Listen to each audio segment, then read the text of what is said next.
Welcome to రావు గారి ఇల్లు. ఈరోజు కాకరకాయతో మరో టేస్టీ రెసిపీ చూద్దామండి.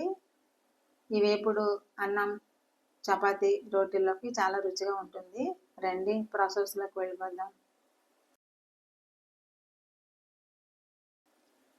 కాకరకాయలను శుభ్రంగా కడిగి ఇలా సన్నగా పొడవుగా కట్ చేసుకోవాలండి. ఇవి 400 గ్రాముల వరకు ఉన్నాయి. నేను కాకరకాయలపై చెక్కు తీయలేదండి. మీకు ఇలా ఇష్టం లేకపోతే కొద్దిగా పీల్ చేసుకోవచ్చు. లోపల గుజ్జు మాత్రం తీసేసి ఈ మందంలో తరుపుకోవాలి. కాకర ముక్కలకు కొద్దిగా ఉప్పు పట్టించి ఓ అరగంట పాటు పక్కన పెట్టేయాలి. ఇలా చేయడం వల్ల చేదు తగ్గిపోతుంది.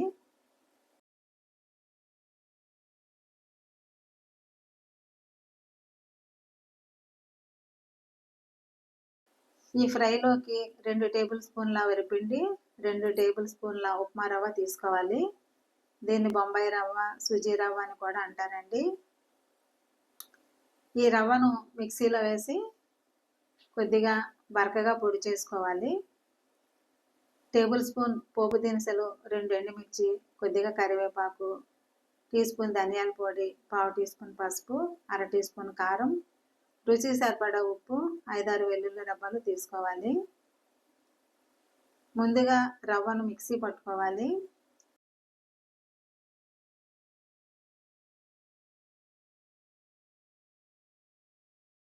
చూడండి, ఇలా బరకగా ఉండాలి, మరీ మెత్తగా ఉండకూడదు.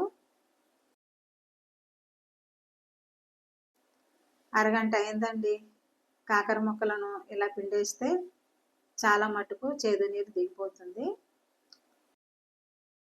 చేదు తీసేసిన కాకర ముక్కల్లో మనం తీసుకున్న పొడులు, ఉప్పు వేసి బాగా కలపాలి.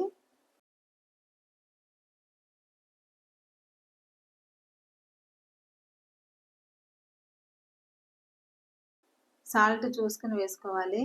మ్యారినేషన్లో కూడా ఉప్పు కలిపాం కదా. దీంట్లో గరం మసాలా కూడా కలుపుకోవచ్చు. నేనైతే వేయడం లేదండి.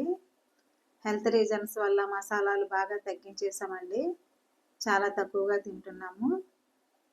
ముక్కలకు పొడులు బాగా పట్టించి 5 నిమిషాలు వదిలేయాలి.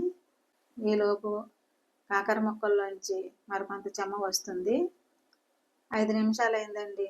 ఇప్పుడు కొద్దిగా నీళ్లు పోసి బాగా కలుపుకోవాలి.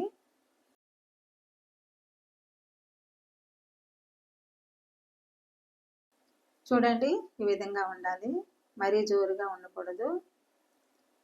ఈ ముక్కలను డీప్ ఫ్రై చేసుకోవాలి.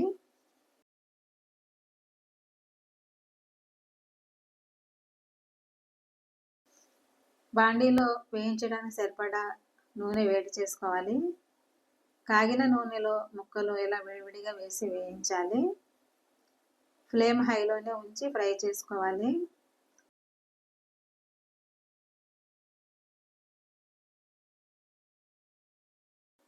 ఇలా వేగితే కరకరలాడుతూ చాలా రుచిగా ఉంటాయండి. ముక్కలన్నీ ఫ్రై చేశాక తాలింపు వేయాలి.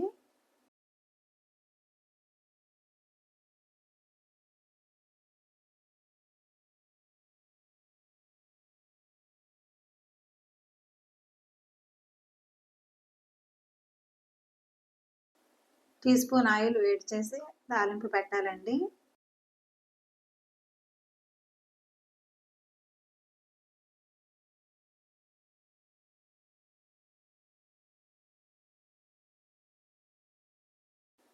పోపు దినుసులు దోరగా వేగాక ఫ్రైను కూడా వేసి బాగా కలపాలి.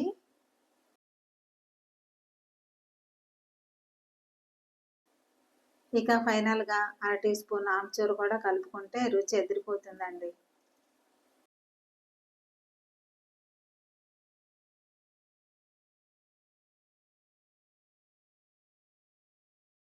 ఈ ఫ్రై క్రిస్పీగా పుల్లపుల్లగా అన్నంలోకి చాలా టేస్టీగా ఉంటుందండి.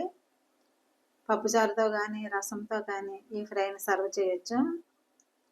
చపాతీ, రోటీల్లో కూడా చాలా రుచిగా ఉంటుంది. క్రిస్పీ వేపుడు కాబట్టి చాలా రోజుల పాటు నిల్వ ఉంటుందండి. గాలి చొరబడిన డబ్బాలో వేసి స్టోర్ చేసుకోవచ్చు. మీరు కూడా ఈ టేస్టీ రెసిపీ ట్రై చేయండి. ఎలా వచ్చిందో కామెంట్ చేయండి.